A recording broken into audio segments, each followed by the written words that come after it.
Welcome to EDR 306. I do apologize. I left the office in a hurry the other day, Monday, and left my laptop charged up at the office. So this will replace the class, and you don't even have to answer any questions for attendance. Once you turn in your assignment this week about the fourth grade reading scores, which is your writing summary this week, I will know that you watched the video. So hopefully what I wanted to do was teach a class, and then you would be better prepared for your assignment for week 2. So hopefully this will help you greatly. If you've already turned in your assignment for week 2 and you want to redo it, you are welcome to. Okay, so I'm going to be sharing the screen and doing some talking. Slow this down, stop it, watch it as often as you want to. I'm going to share the syllabus and just talk a little bit about some of the assignments. So the first thing you notice here is that this counts as the first meeting when you watch this video. And then I'll meet you all again September the 18th and then the week of October 16th. So we'll have 3 meetings via WebEx. And basically all you have to do is go to Canvas, go to the left-hand screen. You'll see Cisco WebEx. Click on that and the meeting date will be there. So that's what that's about. That's 20 points for each attendance of those meetings. Hopefully you all have your textbook, which looks like this. You're going to use this textbook. Keep it. Do not turn it back in. You're going to use it next trimester and you'll use it in your senior block.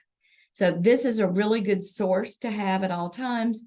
It's also good for reviewing for the Foundations of Reading test, which you are going to need. So keep this book. Do not turn it back in. These are some additional websites that are great. You've already been on the Children of the Code. We're going to look at NAEP today. We're going to look at the report card. So just know that those are there. These are all your assignments. So class today is going to help you complete this NAEP 4th grade reading score report. Like I said, if you've already turned this assignment in and you want to go redo it, just resubmit it before Sunday night. All right, you will have a final exam. I'm going to prepare you for that. You'll have a study guide and it'll be open for a week. You will be doing a structured literacy lesson plan. We're going to meet on that in September. High quality instructional materials assignment. We'll meet via WebEx to talk about that too. Now, your field experience, you only have 4 hours, but you have 2 assignments within those 4 hours. So you'll notice you have part 1 and part 2. So the first one is to conduct an interview while you're observing a reading block. And I'll show you where those questions are. The second is to actually observe some class objectives in the classroom. So here are the field experience. Here's the teacher interview questions. You'll type this out, submit it for part 1. This is for, you will actually write a paper with all this different information in it. It's going to be 1.5 pages. Is sufficient to 2, and it will be a reflection of your interview. For field experience part 2, you're going to observe a phonics instruction lesson, and you will do a short interview and a summary of your observation. Okay. All right. So 4 field experience hours. If you are not a TA, you will be doing 1 day a week. So you can do 2 hours, 2 hours. Just be sure that you are observing during field experience, during the reading block. So you've already completed 1. You all did a really good job with your summary and watching the first video. So this week, this is what we're all about here. So I'm going to go to each one of these and we will talk about those. I'm going to stop sharing and I'm going to go out. And now what I want you to think about is, how did you learn to read? Got to go find the video. So I'm going to pause myself. So if you do remember, try to remember, was it easy? Do you not remember at all? Or was it hard? Because you will remember probably, if you don't remember learning how to read, then it's probably because it came pretty easy and you didn't have anything earth-shattering that in the reading process, which is a good thing. Okay, so I'm going to show you a pretty powerful video. We also in this class are going to talk a little bit about dyslexia. If you have any questions about that, you can always reach out to me. But usually during this class, somebody always realizes either they have dyslexia or someone in their family, and it has gone undiagnosed. So I want you to see this really powerful video of an adult who made it into adulthood and could not read. So, and then I want you to jot down some reflections, how you think about what kind of feelings did this John Corcoran video bring up in you. And we'll see if we can't discuss that sometime.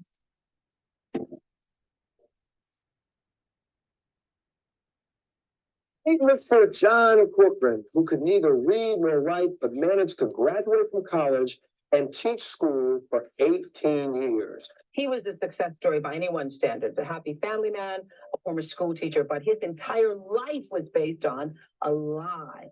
And there are a lot of you out here who are living the same lie, who today may want to come clean after seeing that. John Corcoran, a gentleman who graduated from college, this is some story, became a teacher and a millionaire. That's my favorite part.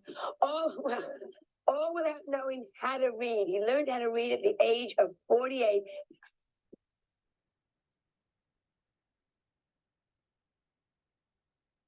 I know that I learned to read, and the only way I learned to read was proper instruction. And we have the science now that we didn't have, and we've developed that science, and we know we can teach 95% of the kids that are in school how to read.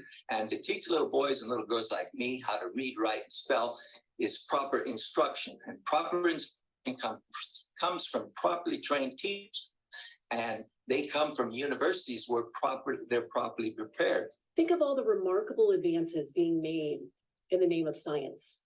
Microscopic robots are being injected into the human body to deliver targeted cancer treatment. And at this moment, a remote-controlled rover is exploring Mars. Yet our school system cannot effectively teach a majority of children in the United States to read. Why? Because scientists are in charge of cancer treatment and space exploration, but they're not in charge of the design of our schools or the training of our teachers. We have 65% of fourth graders nationally, and the latest 2019 national scores, 65% are not proficient in reading. And again, we're going to go with what's going to serve the need here, which is creating change and educating the world. Even well-educated people don't know that this problem exists. And again, to go back to a quick second, what I was learning from John, there's doctors and lawyers who are subliterate, who are just dictating everything to people around them. That's mind-blowing to me. Like everything else in life, the first thing you got to do is admit that there's a problem. And I think we're all afraid to do that. And the more affluent you are, I think the more you're afraid to admit it. And really, there's no prejudice here. It hits different nationalities, it hits different ethnic groups, it hits different social economic groups. Sometimes when you're more well-known, you want everything hidden. And we don't, we just want things better. And honestly, do whatever you can. No amount is too small. It will all add up. And so we would love you to join us in that journey. This is the plea from all the little boys and the little girls to help us tell their story and prevent the neglect and abuse from happening to them.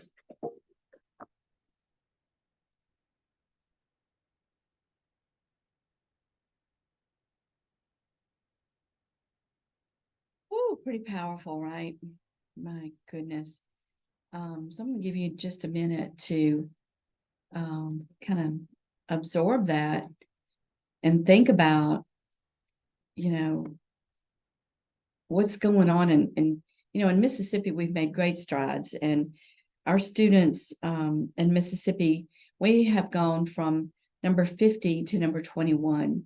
So over the past 20 years, Mississippi has invested in literacy, and that's why you are seeing a difference in Mississippi. And that's why we want to talk about that and celebrate what we have done right in Mississippi. But you can look up how many famous people are dyslexic. He didn't admit that that's what he had, but with dyslexia, it has no boundaries. It hits everyone, and you're always a dyslexic. You never can correct it. You just have to learn how to live within it. And, like I said, we'll talk a little bit more about that, but I think the John Corcoran video kind of sets the tone for this class and how important it is for you as a pre-service teacher to learn how to teach, to learn the science of reading, and to be able to teach reading to children kindergarten through 6th grade. All right, which leads us to the National Reading Panel. So I'm going to share my screen. Here's the National Reading Panel. So the National Reading Panel came out in the year 2000, which was 23 years ago. Really, really good research, lots of research. Reading, the study of reading has, we have so much information, so much research. We know how to identify children who are struggling. We know what to do with them once we find that out. But are teachers using that research? No. So I'm going to go back to, these are the findings of the National Reading Panel, the NRP, and we're just going to go over these 5 components of reading that are essential to reading. And that is phonemic awareness, you've got phonics, you've got fluency, vocabulary, and comprehension. So I'm just going to go over those real quickly in this. And just know that this article is here. This is the link. Some of you might have already looked at it. So instruction for reading needs to be systematic and explicit in phonemic awareness. So I don't know how many of you all are familiar with the Heggerty book, but if you are, that's what the Heggerty book and the Heggerty program was meant for. It's for explicit instruction in phonemic awareness. So as you will learn phonemic awareness, you see the word phone in there. That means it is all hearing. And the minute you put a letter or a word down, it changes into phonics down here. So phonemic awareness is the ability to manipulate phonemes, and a phoneme is the smallest unit of sound. So children with dyslexia, which we can identify in kindergarten as those children who have a very hard time associating a letter name with a letter sound, red flag for dyslexia. They are dyslexia is a neurological issue that is auditory. It is not a visual problem. It is an auditory. And so that's why Heggerty came along, and just about every classroom in Mississippi is using the Heggerty book. At least the recent research on that is that it only should be used a couple days a week. We have over-taught it in Mississippi, and now we are under-identifying students with dyslexia because they're able to pass the dyslexia screener because they've been doing Heggerty every day. So a little bit kind of different thoughts about that. All right, so they also concluded that we need instruction systematic in phonics, following a scope and sequence, okay?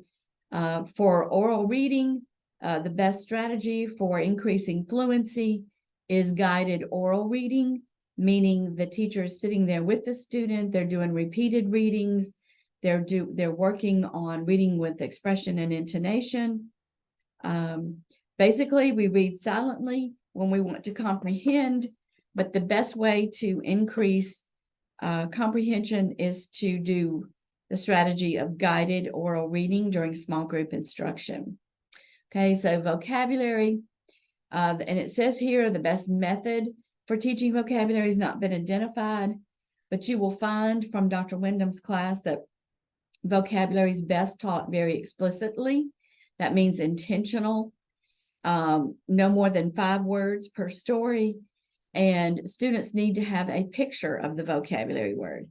So what I usually train my students to do is if you're looking for vocabulary and it's a difficult word, go to Google Images and put in kids doing something, and you will come back with a picture of a child in it. So it will be relative to the student and it will be doing whatever you want it to do. And so putting a picture with vocabulary, sometimes kids can associate the picture with the word. So if you put the picture up, a lot of times they'll be able to tell you what that vocabulary is, word is, rather than having to read the word. So with comprehension, they also found that there are a variety of techniques and systematic strategies, such as recall of information, question generation, and summarizing. So this question generation is one that I hope I put into this class. I usually do, where as you are reading something, you as a student are generating questions. Okay, so that's what that is. Fluency, vocabulary, comprehension. All right, so that's what the National Reading Panel, what they revised it just a little bit, and that we want you to know the 5 essential components of reading, which is phonemic awareness, phonics, fluency, vocabulary, and comprehension. Okay, you need to know all 5 of those, and you're going to need to know what they are. So this class will show you how the research and what it entails.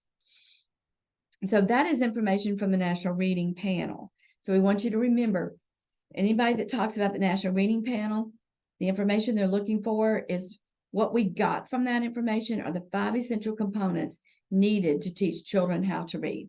And first off, remember that it needs to be systematic and explicit. Okay, so I know I might be going a little bit fast, but the last area that we're going to talk about is the NAEP report. So let me share this screen. The NAEP report, here's the definition. It stands for National Assessment of Educational Progress. So every year in 5th grade and 8th grade, I'm sorry, 4th grade and 8th grade, across the United States, students are random students and random school districts across the United States are given a reading, a math, and a writing assessment.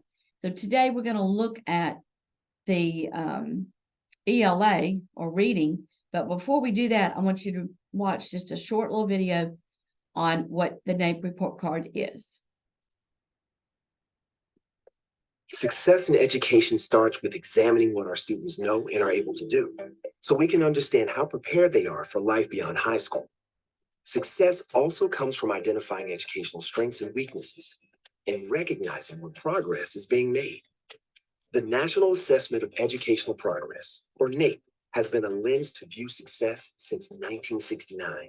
With nationwide assessments for 4th, 8th, and 12th graders, NAEP helps educators, policymakers, and the public measure success as they make decisions to improve education in your state and across the country.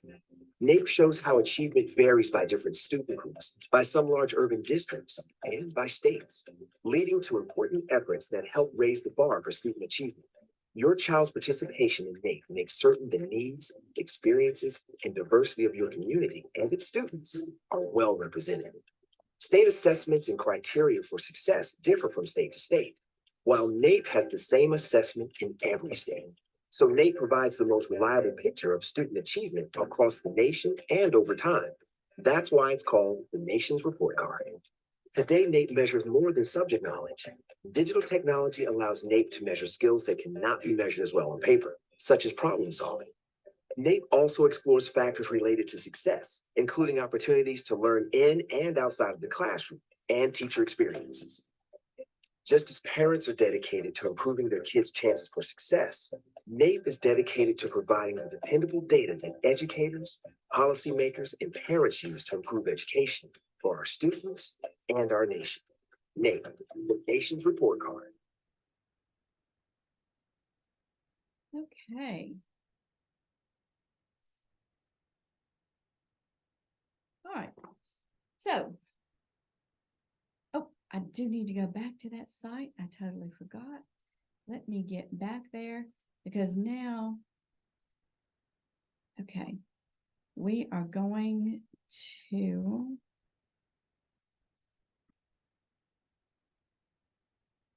go back to the NAEP site.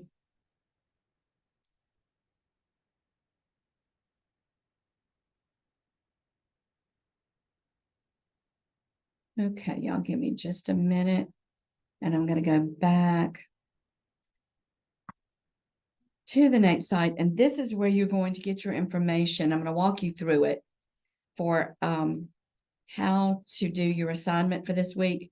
You're going to write a summary based on fourth grade NAEP reading scores. Okay. All right. So let me get back to the screen. Let me go back to NAEP and share, and I'm going to show you how to get there. So this is really neat information. You may want to share some of this with your mentor teacher. So the video that we watched is on the home page. So we're going to go over here and view state results. So under state, you're going to see math, reading, and science scores. We're going to go to reading. We're going to click on Mississippi, grade 4, and here's your report card. So if you want to, you can print this out. That way you'll have it to refer to for your summary. And so what we're going to do is we're going to look at this one first. So you'll see this is a map of the United States. So Mississippi's in gold. So what I want us to look at is look at the number of states that are scored lower than Mississippi. All right, so that would be Wyoming, Colorado. No, we're lower than Wyoming and Colorado. We are lower than New Jersey, Massachusetts, Maine, Florida. So those are the highest scoring states, okay, in the light blue. So Mississippi is lower than those states. Now, when I say that Mississippi is scored 21st in the nation now, it is based on NAEP scores, the 2022 NAEP scores, which is tremendous. We have made more gains than any other state in the United States in literacy. All right, so Mississippi scored higher than 9 states. So that is the dark purple. So look, we scored higher than Louisiana, okay? And then the gray means that they did not score significantly different. So the gray scores here are states that are very similar to Mississippi, hence why we're 21st, okay? So that's how you read this map here. So the next one I'm going to go up to is this one over here. And it's a way to compare Mississippi with the nation. So you'll see that back in 1998, we are working off of the reason Mississippi's made such gains is because of the Literacy-Based Promotion Act, which came out in the early 2000s. And in 1998, we did not have a Literacy-Based Promotion Act.